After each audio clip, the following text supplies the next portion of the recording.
Hello YouTube, and welcome back to Brewing with Magic. Well, spoiler season started today, and so we're going to go ahead and show you all the new rares, all the new mythics, and some of the uncommons and commons. So I got Will with me today. Hey Will, how you doing? Hey everybody. So, a lot of information they gave us today. Let's get into the cards. Well, real quick before we do, if you haven't subscribed, real quick, smash that subscribe button, like the video, leave us a comment down below. If you are one of our subscribers, as soon as we hit 100 subscribers, we are giving away 3,400 gems for free to one of you at random. So just hit that subscribe button and you're qualified. So, well, let's get into it. So first we have Rowan Scholar of Sparks on one side. It's a modal card, and the other side is Will, Scholar of Frost. I didn't know you made it into the set. Congratulations. Okay. Yep, I'm super stoked. So what do we think about this card? Tell me a little something about it. So the front side, Rowan, Scholar of Sparks, is 1 red, 2 colorless. It's a planeswalker that comes out with 2 loyalty, and it has a static effect of instant and sorcery spells you cast cost 1 less to cast. +1, Raven Scholar of Sparks deals 1 damage to each opponent. If you've drawn 3 or more cards this turn, that deals 3 damage to each opponent instead. And then you can -4, you get an emblem with whenever you cast an instant or sorcery spell, you may pay 2, colorless. If you do copy that spell, you may choose new targets for that copy. And then you've got the modal side, the back side, 1 blue, 4 colorless. This planeswalker comes out with 4 loyalty, has the exact same static effect of instants and sorcery spells cost you 1 less to cast. +1 up to 1 target creature, has base power and toughness 0-2 until your next turn.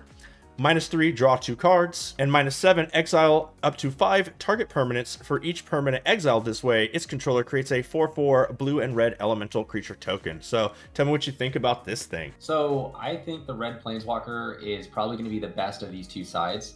I feel like you're going to get way more value out of it. Having an emblem that lets you copy spells is super productive in a Is-It deck, especially if you're already having it reduce the spells by 1.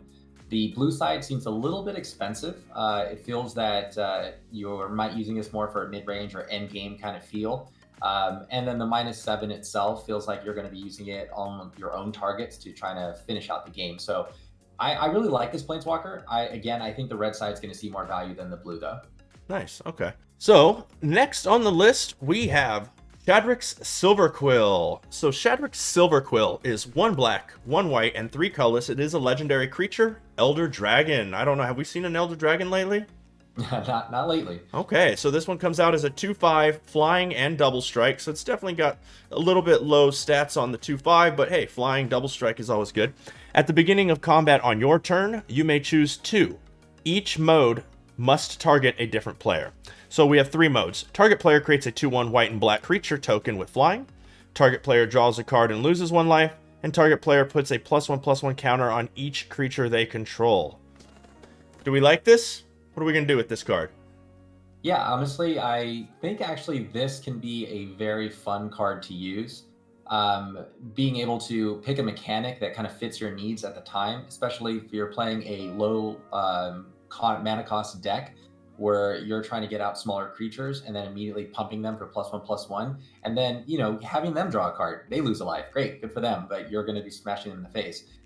Or you go the opposite end and maybe you're putting out the flyers and they have no creatures on the battlefield because you're holding their creatures down, so they're not getting any of the +1/+1 abilities. So I think this card can be manipulated pretty well in an Orzhov. So I think it's a really good addition. Do you think mid-range, control, both? I think it's a little bit of both. I think it can be a mid-range / control deck, and especially if you're playing Commander, I think this card will work a lot well for you as a Commander. Okay. So, next we have another double-sided card. The first side is Plarg, Dean of Chaos. The back side is Augusta, Dean of Order. So Plarg is 1 red, 1 white for a 2/2 legendary creature Orc Shaman. You can tap it, discard a card, draw a card. That's already pretty decent. Then you can pay 1 red, 4 colorless, and tap it. Reveal cards from the top of your library until you reveal a non-legendary, non-land card with a mana value 3 or less. You may cast that card without paying its mana costs. Put all the revealed cards not cast this way on the bottom of your library in a random order. And then the backside, Augusta, 1 white, 2 colorless. Again, it's a legendary creature, this time a human cleric, 1/3. Other tapped creatures you control get +1/+0. Other untapped creatures you control get +0/+1. Whenever you attack, untap each creature you control, then tap any number of creatures you control. So basically, you get to choose the mode on that Yeah. one. So, do we put this in a deck? Is this for rush decks? Is this a red-white card, a Boros card? Yeah, I think it could be both, depending on, but definitely a Boros deck can manipulate this very well. I really like the Dean of Chaos's discard and draw mechanic, especially in red. You definitely want to be cycling through your stuff as quickly as possible to kind of get the spells you want. If you do get to the mana conversion and you're able to do the 5 and get something out that you're looking for, but I really like the white version, to be honest. Like it's an interesting concept to pump your creatures, have them really on the back end, have big backsides to defend, and then you choose the modes to kind of keep yourself like acclimated. And there's so many cards that get benefit from tapping and untapping. So I think it's a really cool card, and we'll see how it plays out. Yeah, I like it a lot. I really wish that all 2-drops nowadays had a 3 defense just because of Stomp, but I know that's not going to happen. So poor Plarg, probably die before you ever get to tap it. Let's go ahead and see what do we got next on the docket. Evilda, Dean of Perfection, and then it is another modal card. So the backside is Nasari, Dean of Expression. Okay, those are some big first names. Not very long, but a mouthful. So Evilda is 1 blue, 2 colorless legendary creature, a Djinn wizard. You may tap it. You may exile an instant or sorcery card from your hand and put 3 hone counters on it. It gains at the beginning of your upkeep. If this card is exiled, remove a hone counter from it. When the last hone counter is removed from this card, if it is exiled, you may cast it. It costs 4 less to cast this way. Kind of suspend. We'll see. And then the other side, Nasari, 2 red, 3 colorless, legendary creature, Efreet Shaman. I like that it's a Djinn and an Efreet. If you're an old school magic person in their 40s losing their hair like me, you'll get why those are cool. They're some of the original creature types that you played with. And that's a 4/4 creature. At the beginning of your upkeep, exile the top card of each opponent's library. Until the end of your turn, you may cast spells from among those exiled cards, and you may spend mana as though it were mana of any color to cast those spells. Whenever you cast a spell from exile, put a +1/+1 counter on Nasari, Dean of Expression. Whew! Okay, now that I've read that book, what do you think about it? So from a standard standpoint, these cards are okay. They're good. They're definitely more, like the red one would be more of like a mid-rangey, and you might get some benefit out of it. I feel like the blue version though for standard is going to be the card you're going to see more coming out of this. But from a commander standpoint, both these cards are amazing, especially the red version. So from standard though, having a card that can tap and put something in suspend basically for 3 turns and then come out for cheaper, and you can do that every turn. And imagine pairing this up with a tap untap effect, which we just wed with the white creature. So imagine having something like that, which now you can start manipulating his effects. And I think that's what's going to make him really good in standard. From a commander standpoint, the red one is going to be amazing. Being able to play other people's spells, get +1/+1 counters on him when you play those spells. I just feel like you're going to get a lot of value, whatever kind of like magic you play. Okay, well this is the first one I think we're going to be a little bit different on, because I definitely think throwing a 2/2 down for 3 mana and it getting stomped, I'm going to keep talking about Bone Crusher, is going to feel bad enough to people to where I don't think they're going to play it. I love the effect, I just don't think it's going to last. And then the red side, I got to agree with you because I don't know enough about Commander. I definitely know in Standard a 4/4 for 2 red and 3 colorless better come out as a flyer with haste and give you some kind of mana. I don't know. That's just me. I don't know. Something like a Goldspan Dragon. So otherwise, I don't think that's going to make it. But yeah, unfortunately, being a 2 defense and a 3-drop, I'm a little off on that one. So, but let's see what else we got. Next, we have another modal card. This set seems to be the modal card set so far, at least what they've shown us. So we have on the front side, Valentine, Dean of the Vein. And the front side, we have Lisette, Dean of the Root. So Valentine is only 1 black, so that's not bad. For a 1/1, that's what you'd expect for 1 black. Legendary creature, Vampire Warlock. I haven't read the rest yet. I wonder if this is going to make vampires and historics even stronger. Let's see. Menace, Lifelink. Those are all really good keywords already for a 1/1. If a non-token creature an opponent controls would die, exile it instead. When you do, you may pay 2 colorless. If you do, create a 1/1 black and green pest creature token with whenever this creature dies, you gain 1 life. We'll let you talk about that one in a second, but I think that's going to be a strong card. And then on the backside, you have the option of casting Lisette, 2 green, 2 colorless for a 4/4 legendary human druid. Whenever you gain life, you may pay 1 colorless. If you do, put a +1/+1 counter on each creature you control, and those creatures gain trample until end of turn, so that's not bad either. This card seems really strong to me, especially the front side. Will, what are you thinking? Yeah, 100%. I honestly think the black side alone is worth it already right off the bat. Because I mean, having a 1/1 with Menace and Lifelink, you're like, oh, all right. But it's the secondary ability that makes this card really good, especially when you need mana to sink something into. So if you start doing removals and taking creatures out and killing them, and then you go into exile instead, now you're creating 1/1s. If they die, you're gaining life, which is awesome. But then if you're playing a Galgori set and you end up playing Lisette also at the same time, now you're getting the benefit of both sides of this card. I still think if you're playing Commander, this is a great Commander to play because you're going to get both aspects of Galgori. And in Standard, I think this is going to be a fun card to really play around with and see what you can do. So one last thing from my side is the other some of these other legendary modal cards that we've seen so far. I definitely think they could see some play. Some people are going to try them. I think this is the first one I'm really on, and the way I see it is interesting. I would play this. I probably wouldn't play the green side at all. I think I would actually play this in more of a mono black deck, or a deck that didn't actually run green and never intended to throw the green side. Now the green card is good. I'm just saying, I think the front side, the Valentine side, is good enough to be run for just that side without even needing an option. So we'll see. I'm just getting into historic. Maybe I'm completely wrong. Okay, next we have, you'll never guess, another modal card. It is a green and blue one. So the front is Kiane, Dean of Substance, and the backs is Ibrahim, Dean of Theory. So Kiane, I hope I'm saying these right, folks. Let me know down in the comments down below how dumb I sound. So we have 1 green, 2 colorless for a legendary creature, Elf Druid, 2/2. Tap it, exile the top card of your library. If it is a land card, put it into your hand. Otherwise, put a study counter on it. And then you can also pay 4 and 1 4 colorless and a green. No tapping, so as long as you have the mana, you can keep doing this part. Create a 0/0 green and blue fractal creature token. Put a +1/+1 counter on it for each different mana value among non-land cards you own in exile with study counters on them. A lot of text on these. Then the backside is 2 blue and 2 colorless. That's Ibrahim, and that is a legendary bird wizard that comes out as a 3/3 with flying. It's a bird. And you can pay 2 blue and X, tap it, exile the top X cards of your library, and put a study counter on each of them. Then you may put a card you own in exile with study counter on it into your hand. What do we think about this card, and what do we think about studying? So study is going to be an interesting mechanic as we start to move forward with it. Being able to kind of like put things off into the side and then kind of grab them when necessary. I think that's awesome in general. I really like the green side of this because the filtering you can do with your own lands. Exiling the top card of your library, and if it's a land card, put it into your hand. Otherwise, put a study card. So you're able to like move past the land card and hopefully go into a spell card. That's always helpful, especially in a deck where you're maybe already trying to use mana in a different source to like pull through. But then the blue side, I think this is where we're gonna have to find out how strong study really is.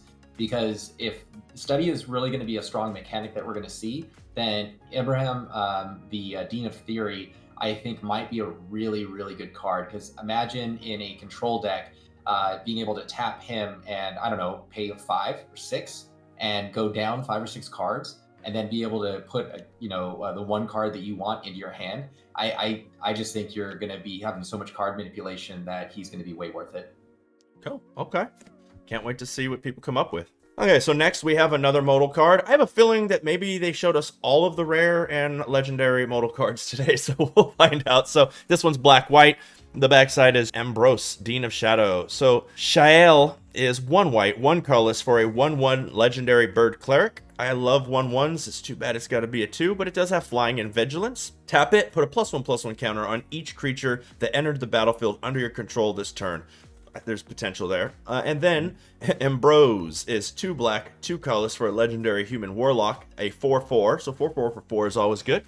And then you can tap, put a +1/+1 counter on another target creature. Then Ambrose, Dean of Shadow, does 2 damage to that creature. Whenever a creature you control with a +1/+1 counter on it dies, draw a card. So interesting that you either make your creatures bigger or kill their 1/1 or draw cards. So what are we doing with this? Honestly, I think this is going to be a fun card for like those white weenie decks, or maybe even for those decks that are really trying to manipulate just low mana cost creatures in general.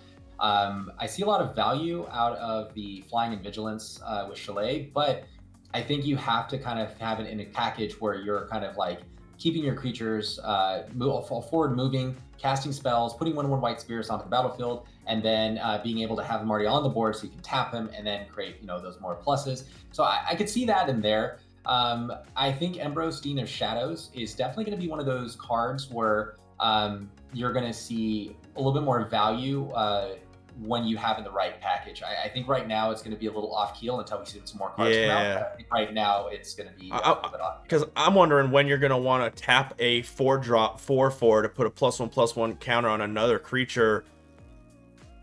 Like, even if you're doing it to yourself just for +1 damage, you could have attacked for 4. If you're doing it to their 1/1, yeah, I guess it kills a 1/1 for 2. And if you do it to your own creature and it dies just to draw a card, feels like you're not doing a whole lot for a lot of committed mana.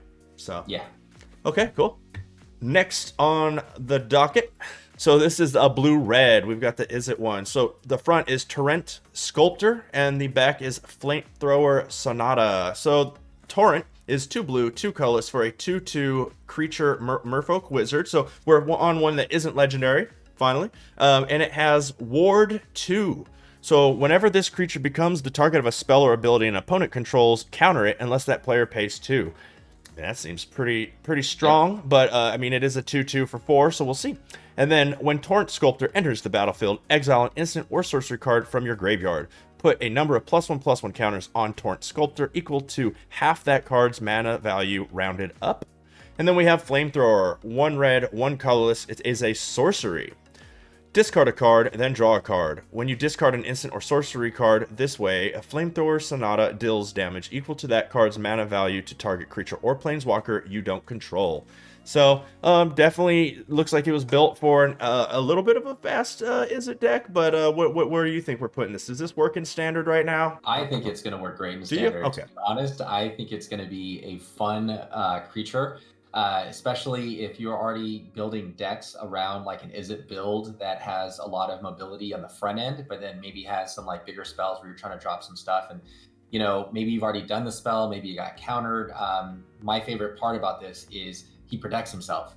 So right when he comes out and he's a 2/2, but say you get rid of a sorcery in your deck that's a 5, so now he gets +3. So now he's a 5/5 that they can't target unless they pays 2. Which I think that's already fun in itself. So you don't even have to worry about countering right off the bat because he basically protects himself by making them counter unless they're paying 2. So if you have counter magic, then it's even worse. So that's why I think this card is actually going to be really good, and you're going to see a lot of play out of him. Cool. Okay, and correct me if I'm wrong, but I do believe that anytime you exile a card in this manner, if you do have the fairies or the new saga, you are able to go and fetch that card again as opposed to only go into your sideboard, correct? Yeah. Okay, cool. Nice. Okay, then we're going to have a non-modal card. Everybody excited. It is Dragon's Guard Elite. 1 green, 1 colorless for a creature human druid 2/2. So 2 for a 2/2. We're already on par. I like it. Magecraft. Whenever you cast or copy an instant or sorcery spell, put a +1/+1 counter on Dragon's Guard Elite.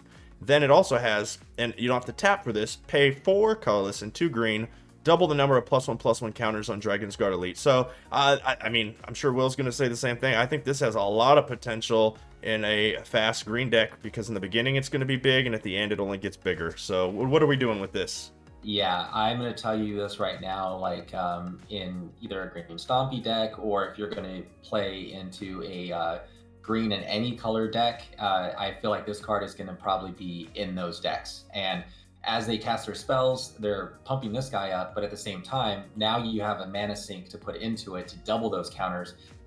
If you're playing a trample deck where you have the enchantment and you're giving all of your creatures trample already, then this card is just broken. So I really like that you have to give this card value right when you see it on the board. It's kind of almost like having those creatures where they're able to put +1 counters right when they go to our attack combat phase.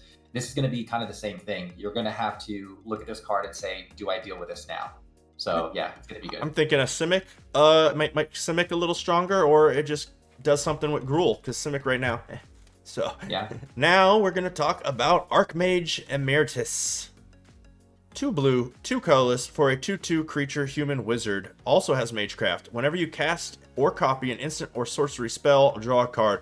Super strong ability that gets stomped as soon as you put it into play, so I'm a little weary once again with the defense side of this, or it could just get shocked, but what do you think? You know, I'm on the fence on this card. At one point, I do like the Magecraft ability. I feel like that's very strong. I mean, you know, even if he comes out and say you have 5 mana and you have him on the board and you opt that same turn, you're drawing 2 cards and being able to look at one of them. So that kind of gives you a lot of really good value. The problem is, again, what you were saying with the stomp or being able to remove it so easily. Most for The 4, new foretell card that does 2 damage when you foretell it, and exiles, just so many ways it can die. And I feel like with blue for 4, like either you're playing him as a mid-range control, trying to like, you know, do something with him, but I don't know. I'm going to be on the fence with this one. If you lose a 4-drop to a shock, you're cutting it from your deck. You're cutting it from your deck. So okay. Then we're gonna go to Confront the Past. So this is the first lesson card, I believe, that we are showing. Yes. And so that has the little symbol in the upper left-hand corner you see there. It is a sorcery dash lesson, 1 black X. Choose one. Return target planeswalker card with mana value X or less from the graveyard to the battlefield, or remove twice X loyalty counters from target planeswalker and opponent controls. So real quick, just to point out, I believe the way lessons work is it could just be a normal card in your deck, but you can also have them in your sideboard, and there's other cards that will go and pull them from your sideboard into the game. Am I correct? Yeah, so lesson is basically you may reveal a lesson card you own from outside the game and put it to your hand, or discard to draw a card. So yeah, you can either have it in or out, I think, for the most part. Okay, Will, so what do you think about this card? What are we doing with it? Is it standard? Is it historic? What are we doing? Yeah, you know, honestly, I think from the lesson side of it, being outside of the game, I think it's a good card to have like in your toolbox and being able to use just in case you're going against planeswalkers, or if you want to bring your planeswalker back. I think it's very useful. I mean, of course, you're going to have to pair this up with cards that allow you to gain the manipulate your lessons. Yeah, and I think it'll probably come as more cards start to come out, but we'll go over a few cards that are in the uncommon that help you kind of get that and with learn as a mechanic. But I think that from having it just in the game, I'm not really seeing that much value as of yet to see that you would need it. But I think from a lesson standpoint outside the game, I think it's a fine card. Yeah, so far I don't think it's a main 60, but I see it being a singleton in the 15 on the side. So yeah. And lastly, for the rares and mythics, we have the lands that they introduced. They're all rare. It's all of the command colors. So you have green blue, you have black green, you have white black, you have red white, and you have blue red. And then they all do the exact same thing. So they all read like this. So I'll give you an example with Necroblossom Snarl. As Necroblossom Snarl enters the battlefield, you may reveal a swamp or forest card from your hand. If you don't, Necroblast Snarl enters the battlefield tapped. So they all say the exact same thing, but with their respective mana types: swamp, mountain, forest, island, plains. Do we like these? Are these going to be standard play, or are these just eh? No, I think so. Honestly, any type of dual land, I think is effective. I mean, yeah, you might not be getting a scry, you might not be gaining a life, but if you have a land that you're able to show in your opening hand, or maybe one that you draw, you're going to get a lot of value out of it because it comes in untapped and you can use it immediately, and it's a dual land. So I think you'll find value in it. Is it going to be a play set? I'm not sure. It might be a 2 of. You might run 3, but I guess that's where it really comes into play if your deck needs it to come untapped or not. But I think having a dual land in general that you have the ability that may not come in tapped sometimes might outdo the gaining a life or scrying. So I have 2 questions for you, and the first one's going to give away the second one. The lands that come into play tapped and you gain 1 life, is this a definite replacement in your opinion for that one in most cases, unless you're playing life gain deck? But yeah, I would say I'd replace that one if you have that one in. Now the scry. Is the scry one an instant replacement? See, scry I think is a little tougher because if you're most decks, you kind of want to like filter and kind of see what you're doing. But I would say that it just really depends on if that's necessary in your deck. If it isn't, and you really want to kind of keep it, you have a potential chance of being able to draw and drop a land that you can play on that same turn. Then yeah, but if you don't get it, then yeah, I think the Scry land is probably still going to be better. Gotcha. Okay. And then before we close out this episode, I believe we wanted to talk about one more type of card, which were the... And lastly, before we close out this episode, we're not going to go over any commons, but we are going to go over the 5 uncommon apprentices for the set. We have Witherbloom Apprentice, Lorehold Apprentice, Prismari Apprentice, Quadrix Apprentice, and Silverquill Apprentice. Just like you would guess, they match the commands. So, Will, what do you think about all of the apprentices, which all have Magecraft, by the way? Yep.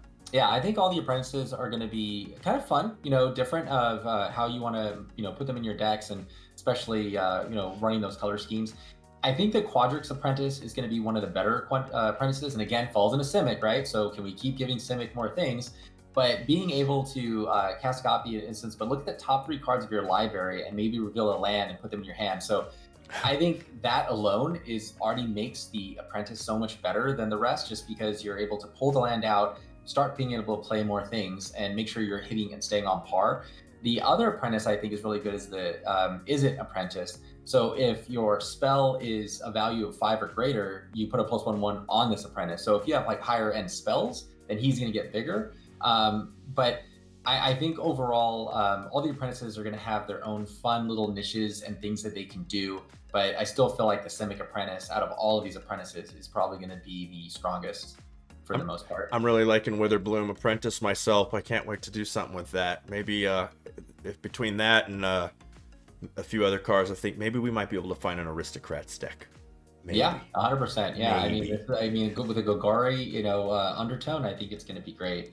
So we'll see. So, well, that's going to do it for this episode. Thank you very much. If you've enjoyed this content or any of the other content, please subscribe to the channel. It's completely free. Give the video a like. We want to hear from you down below. And as soon as we hit 100 subscribers, we're giving away 3,400 gems for free to one of our subscribers at random. So, thank you very much for watching. And until next time, have a blast in the arena.